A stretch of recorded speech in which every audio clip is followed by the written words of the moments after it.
পাটিসাপটা viewers অন্যান্য দোকান থেকে কিন্তু একটু ডিফারেন্স, ফিলিংটাও ডিফারেন্ট এবং পাটিসাপটাটার টেস্টটাও বেশ মজা। মাহলা বিয়া তো আর বললামই না, মাহলা বিয়াটাও বেশ ভালো ছিল। তারপর বেশ কয়েক প্রকারের কেক নিয়েছিলাম, দেখতে পাচ্ছেন কেকগুলা খুবই সুন্দর এবং টেস্টি ছিল। এক একটা flavour just it was bursting in my mouth.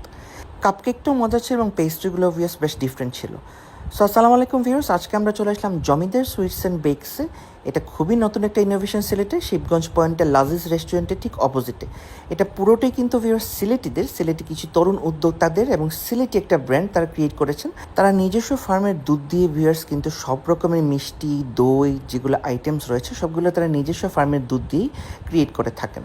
তাদের এখানে হট অ্যান্ড ফায়ার ফুডসও রয়েছে, but they are very specialized in all types of sweets. এখানে দেখতে পাচ্ছেন খুবই ফ্রেশ মিষ্টি। আমি কিছুক্ষণ পরেই আপনাদের জন্য টেস্ট করে দেখাবো কোন কোন মিষ্টিটা আমি নিয়েছিলাম এবং কোনটা কোনটা আমার কাছে বেশ ভালো লেগেছে। দোকানটা বেশ সুন্দর পরিপাটি এবং বেশ ডিফারেন্ট টাইপসের কিছু মিষ্টি দেখতে পেলাম যেগুলো আমি আগে কখনো কোনো দোকানে ট্রাই করিনি। I was really very amazed and really very happy. তো আমাদের এটা পুরোটাই সিলেটি একটা ব্র্যান্ড, সিলেটি একটা ট্রেডমার্ক হিসাবে ইনশাল্লাহ তারা নিজেদের প্রতিষ্ঠিত করবেন। All the best for you guys. So এই জমিদার রেস্টুরেন্টের মিষ্টিগুলো ভিউয়ার্স আসলেই ডিফারেন্ট ছিল। কিছুক্ষণের মধ্যে আমি আপনাদেরকে দেখাবো মিষ্টির সাথে সাথে তাদের কিছু ফায়ার ফুডস যেগুলো আমি আপনাদেরকে দেখালাম। তাদের এখানে দই রয়েছে, অনেক রকম বেকারি প্রোডাক্টস রয়েছে। সব কিছু এক ভিডিওতে আসলে ট্রাই করা যায় না, খেয়েও আমি শেষ করতে পারবো না।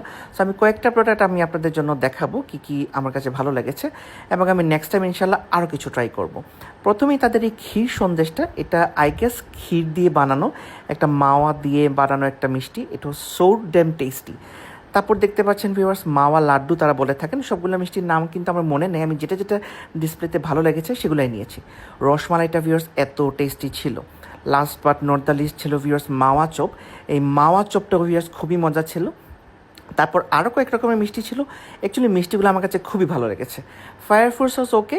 আমি একটা পিৎজা এবং একটা শর্মা নিয়েছিলাম। পিৎজার টেস্টটা আমি বলবো ভালো, যে কোনো বয়সের মানুষ খেতে পারবে। মানে শর্মাটা অ্যাজ ইউজুয়াল অ্যাভারেজ ছিল, বাট ট্রাস্ট মি ভিউয়ার্স মিষ্টিগুলো এত মজা ছিল। I would kindly request please visit and taste their sweets. Allah Hafiz.